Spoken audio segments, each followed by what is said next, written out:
Welcome back to another clay video. Today we are going to create World 6 from New Super Mario Bros. Wii. Let's start out by mixing the color that we'll be using for pretty much everything. I always have a hard time figuring out how to mix these sort of grayish brown rocky colors.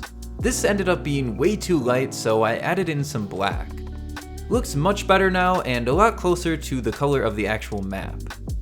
This is going to be the base, although you're not really going to see it, it's more so just a way to hold everything together.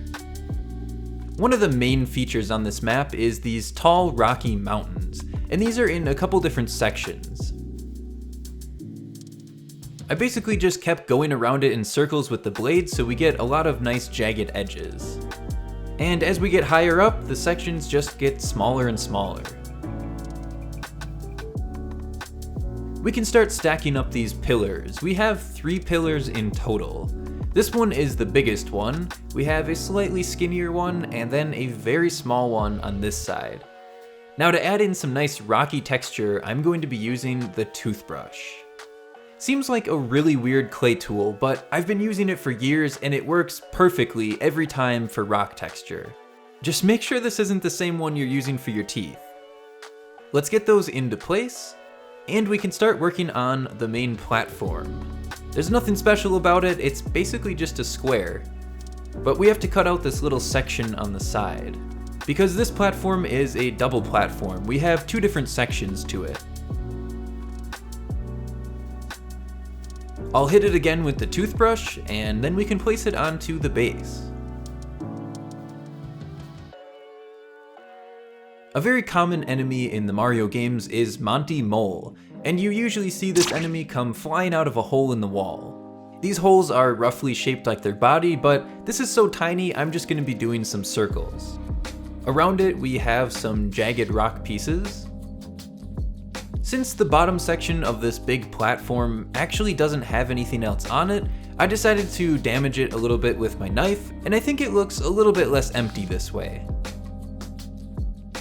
We need to create a hole for the signpost, and we can start working on the warp pipes. I think this is a pretty cool detail they added into this world, and it gives it a little bit more color instead of just the whole world being brown. We have this little box that's kind of in the middle of where the pipes intersect, so it must be some type of connector piece. We're going to create 4 different warp pipes, although only 2 of them look like the traditional warp pipe with the top section. The rest of them are going into things, so you can't actually see this part of it. Let's start building up the pipe system. And we have 1 taller pipe right in the back here. And our final detail before baking is the sign. I mentioned this, I think in World 5, that it's very repetitive, so I'm just going to show less and less with each video. And if you really want to see how they're made in more detail, you can go back to one of the first worlds. Now we are ready to get baked.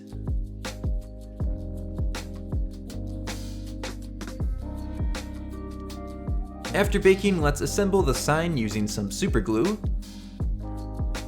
And we can get that into place. And now the one thing we're missing is some clouds. This map has a very high elevation, so it gets really foggy way up there. Using some super glue to hold everything in place, we can start coating the entire outside in a very thin, wispy layer of wool. The one thing I've noticed with wool is it gets very frayed and hairs stick up all over the place, but luckily we have a scissors to give it a nice haircut. So I just spent some time trimming off every tiny little hair that was out of place, and we're left with this. So here it is, World 6 from New Super Mario Bros. Wii.